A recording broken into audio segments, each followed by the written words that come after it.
Isang magandang buhay at magandang araw sa inyong mga ka-customer. So, nandito na naman po tayo. Magre-repair naman po tayo ng isang refrigerator. So, pupuntahin natin si customer doon sa Mandaluyong. So, ayan, habang parang nagjo-joyride muna kami dito mga ka-customer. Ayan. So, ayan. So, nandito na tayo. So, sa previous na nito ka-customer, so, chinek up na po namin to. So, binalikan ko lang po to kasi wala kaming available na defrost heater. So, chinek up ko yung diferensya po, yung defrost sensor. Ayun, so nakalagay na po dyan. Saka, ayun, yung last namin na ito. So, almost 2 weeks ito dumating.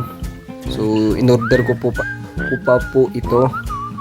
So, ngayon na po dumating. So, ayan. So, yung dumating, ayun, biyahe kagad kami ng papuntang Mandaluyong. So, ito ka-customer.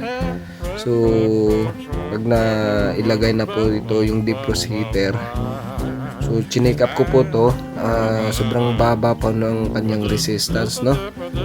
So, ayan. So, dalawa yung pinalitan ko dito, yung defrost heater saka defrost sensor. So, ayan na po yung diferensya. So, yung previous nito mga ka-customer, kaya gumagana naman po yung lahat ng unit. Ang diferensya po is napupuno po ng yellow yung kanyang evaporator. So, ayan po. So, sa nakita namin, so mababa din yung yan, saka yung defrost heater. Ayun po. So, pinalitan na namin ng buo para wala na kaming babalikan, wala na kaming back job. So, yun yung inaano ko lagi ka-customer para iwas back job po tayo. Ayan, so habang inaano ko ka-customer, ayan ka-customer, i-ano ko muna sa mga gusto magpa-repair dyan ng refrigerator, washing machine, aircon, linis ng washing machine. So, nag-aano din po kami, naglilinis po, home service. So, ayan, sa mga repair service ko po is nagbibigay po ako ng 60 days warranty for repair only. Ayan, ganyan kahaba yung warranty ni Lods pagdating sa mga repair.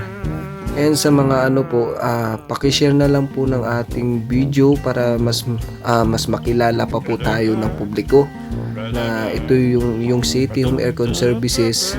City Home and Aircon and Refrigeration Services ay nagse-service po, home service po ng washing machine, refrigerator at aircon. Any brand po nire-repair po namin. So, ayan ka-customer, papaanda rin na natin to. Hanggang dito na lang yung video po.